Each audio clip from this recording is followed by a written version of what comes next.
This is a network's medium of bringing the happenings in the economic sector of the society to our discerning viewers. This program is aimed at bringing to the doorstep of viewers the business, financial and economic activities from all strata of society. Its delivery is accentuated through the various stock exchanges across the world, news about government economic activities, private sector business activities, list with expert opinions, stakeholders analysis, and correspondence reports. By the end of the show, you can be rest assured of being informed accurately of financial activities around the world. I am your host, Wendy Aguma. Headlines. Nigeria's foreign trade payment crashed by 57%. We'll take a short break, and when we return, we'll reel out the details. Don't go anywhere.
Welcome back. Now let's go into market reports, local and international business news for today. Nigerians' letter of credit payments in the first 7 months of 2024 have dropped by 57.04% to 391 $391.91 million compared to $912.35 million in the same period of 2023. This is according to the weekly international payments data provided by the Central Bank of Nigeria on its website. A letter of credit is a mode of payment used for the importation of visible goods. It is a written undertaking given by banks, issuing banks, at the request of its customer, in which promises in writing to pay the exporter a certain sum within a certain time frame in return for goods, as long as the customer provides the bank with the proper paperwork. In the period under review, the country's LC's payment shared about $520.44 million, which some analysts have blamed on factors like the exit of multinationals, skyrocketing custom duties, and the unstable foreign exchange, which hampered Nigeria's foreign trade in the period under review. An analysis of the CBN data showed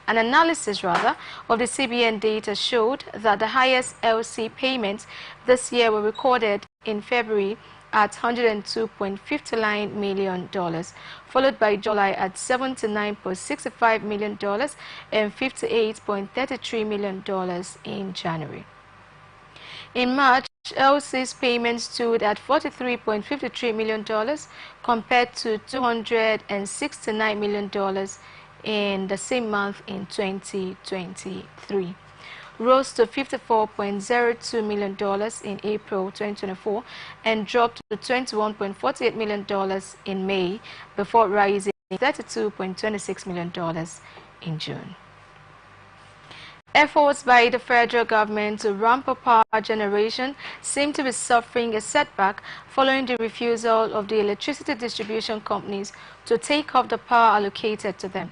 The Minister of Power, Adebayo Adelebu, decried the rejection of power by electricity distribution companies, describing it as regrettable.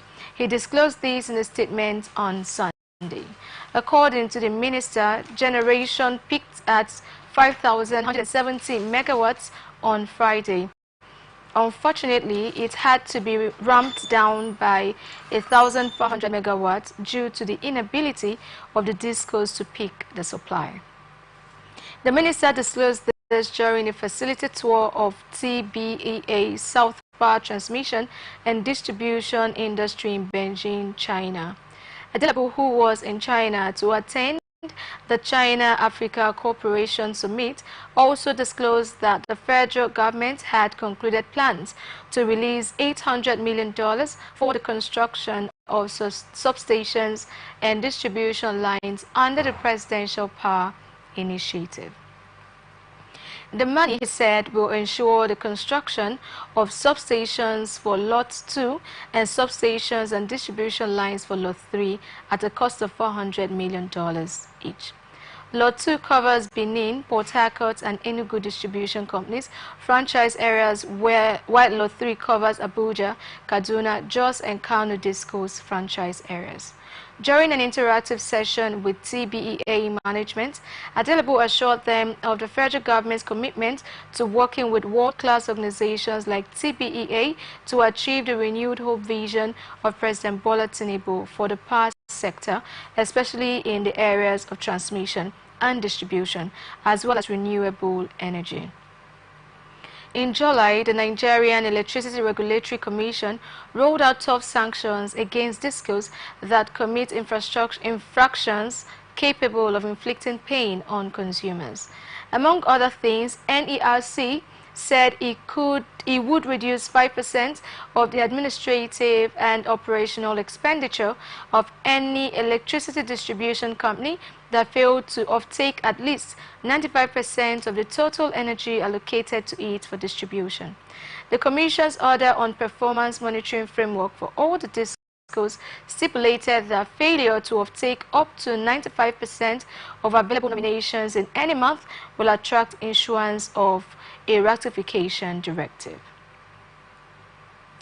Minister of Power Adelebu Adebayo says federal government has planned to release $800 million for the construction of substations and distribution lines under the Presidential Power Initiative. A statement issued by the ministry on Sunday said the minister disclosed this during a facility tour of TBEA's South Power Transmission and Distribution Industry in Beijing, China, adding that the funds will be allocated for the construction of substations for Lot 2 and substations and distribution lines for Lot 3, with $400 million designated to cover the franchise area of Benin, Port Harcourt and Enugu distribution companies.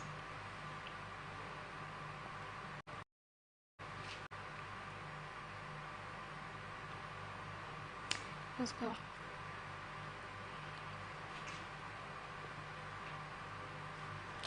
Federal High Court in Abuja has summoned the governor of the Central Bank of Nigeria and the head of the Legal Services Department of the Apex Bank to appear before it with specific documents on Monday, September 2nd. The new date fixed for the continuation of the trial in the money laundering case brought against Binance Holdings Limited and its executives. At the previous court sitting, the presiding judge, Justice Emeka Wite, had adjourned the matter to October 11th, but the defense counsel had approached the court for a date change, which the court granted by bringing the trial forward a month early. Binance USA's head of financial crime compliance, Tigan Gambarian, and the exchange's British Kenyan regional manager for Africa, Nadim Anjawala, are facing money laundering charges to the tune of $35 million brought against them by the Economic and Financial Crimes Commission, while Gambarian and Anjawala were initially detained in the custody of the Office of the National Security Advisor. Anjawala, however, fled lawful custody on March 22, 2024, while his counterpart, Gambarian, was moved from UNTA custody to EFCC custody and afterwards to Kuje Correctional Facility, where he is currently detained. In the document titled Subpoena Dices Tecum between the Federal Republic of Nigeria versus Binance Holdings Limited and Tigran Gambarian, the court asked the Apex Bank's heads to appear before it or delegate someone to do so. Nigerian Aviation Handling Company PLC has rewarded a staff member of the company, Awal Dankode, who found and returned $10,000 while cleaning an aircraft in Kano State. A statement said the Kano-born Dankode was hosted at the company's headquarters at the Murtala Mohammed International Airport in Lagos for his transparency, honesty, and integrity. This is coming after Dankode was assigned alongside other colleagues to clean the MS-878 passenger aircraft operated by Egypt Air when he found the money left behind by the passenger on seat number 25H at the Malam Aminu Kano International Airport, Makia, last Wednesday. He promptly sent the money over to the airline station manager. The group managing director and CEO of NACO, Indralil Gupta, while commending Dankode for being a true NACO ambassador who has put into use the training he received in the company, announced a handsome cash reward, instant promotion and appointment as NACO brand ambassador. The CEO pointed out that the majority of NACO staff exhibit these values in their everyday work in the company. And as a brand ambassador, Dankode would grace all NACO major events everywhere in the country, as well as promote its brand and have the chance to travel and interact with top officials and stakeholders of the company. Global Environment Facility has approved $3.28 million to tackle land degradation in Kebbi State under the National Agency for the Great Green Wall Initiative. The operational focal point for GEF, Jonas Stanley, disclosed this at an interactive session with the Federal Ministry of Environment, National Agency for Green Great Wall, and SEC, DIARA and SAGES Consult Group recently in Abuja. According to him, GEF is a multilateral governmental fund that provides grants and blended finance for projects related to biodiversity, climate change, international waters, land degradation, among others.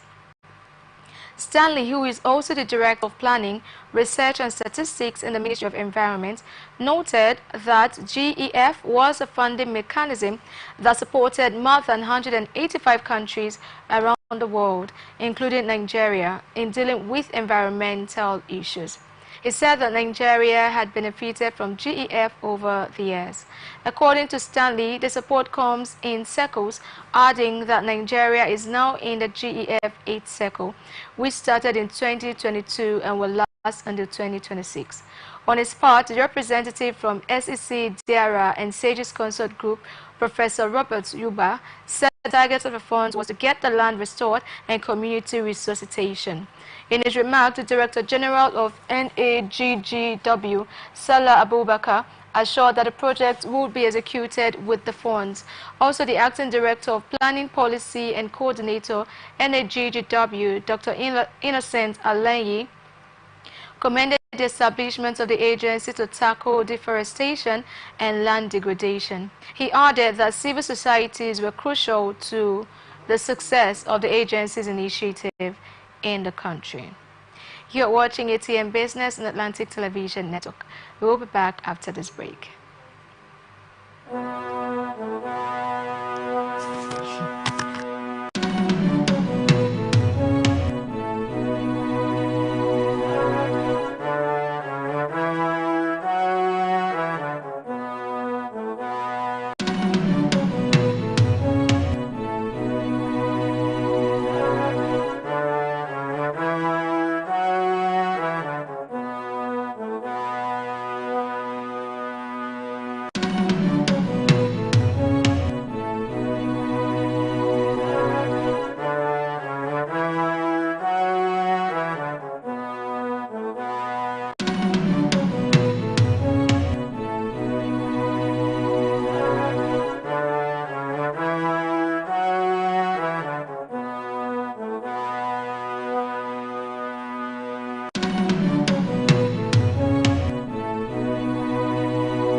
Welcome back to ATM Business and Atlantic Television Network. And now to the rest of our stories. Share markets fell slightly on Monday as investors braced for a data-packed week, culminating in a U.S. jobs report that could decide whether a rate cut expected this month will be regular or supersized. Survey data released showed Chinese manufacturing activities sank to a 6-month low in August, and data on Monday showed Eurozone factories are also still struggling. Wins for the populist parties in German state elections added a fresh layer of political uncertainty in European markets, while a holiday in the United States and Canada made for thin liquidity. The dollar index, which tracks the currency against 6 pairs, was down very slightly at 101.68.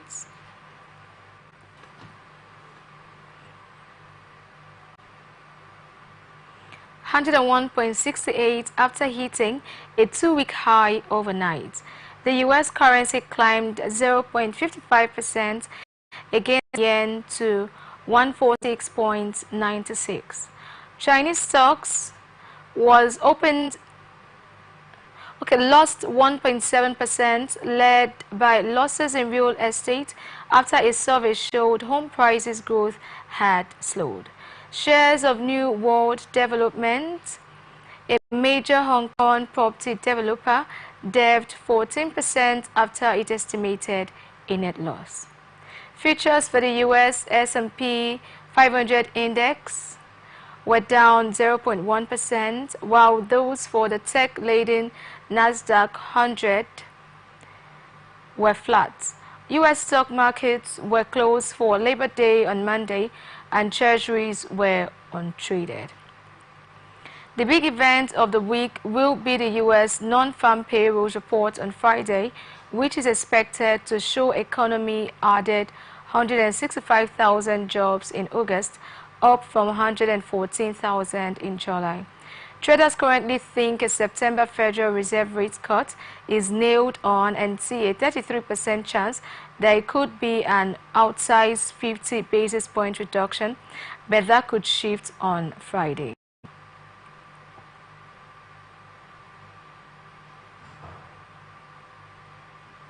The weak July jobs report helped spark a sell-off in global stocks at the start of August, although the S&P 500 has since rebounded to sit 0.4% off a record high. Germany's 10-year bond yield rose to its highest in a month at 2.349%, up by 6 basis points. Pressure mounted on German Chancellor Olaf Scholz after the far-right Alternative for Germany won its first regional election.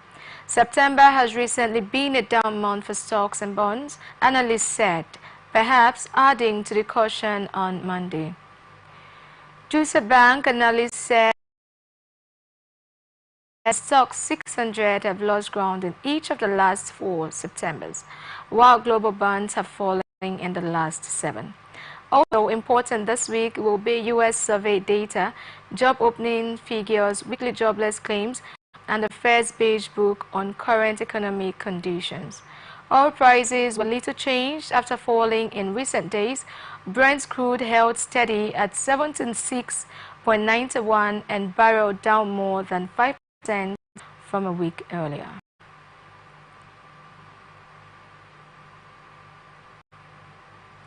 A 5-member panel of Brazil's Supreme Court will vote on Monday whether to uphold Justice Alexandre de Moraes' ruling to shut down social media platform X in the country.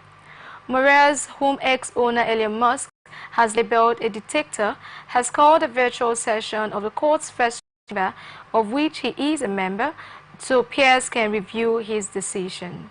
Brazil's Supreme Court has 11 justices split between 2 chambers of 5 members each, not including the Chief Justice. They can vote to maintain all relations by a single judge.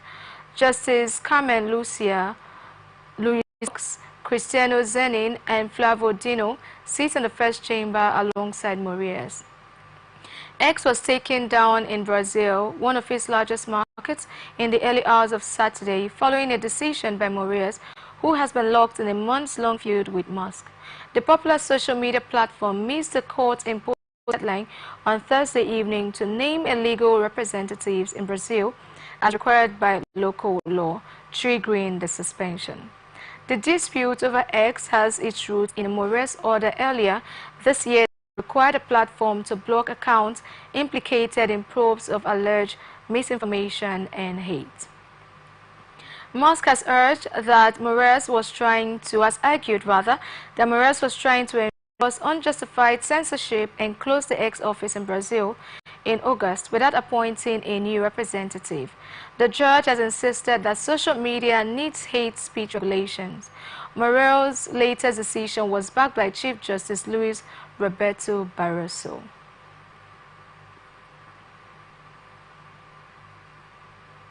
Brazil's economy kept growing at a solid pace last quarter compared to the first 3 months of the year, supported by household expenditure, a poll predicted, but higher imports of goods and services likely weighed on the country's growth after surpassing less dynamic exports at the start of 2024 due to a strong foreign exchange rate. Wheat has depreciated recently.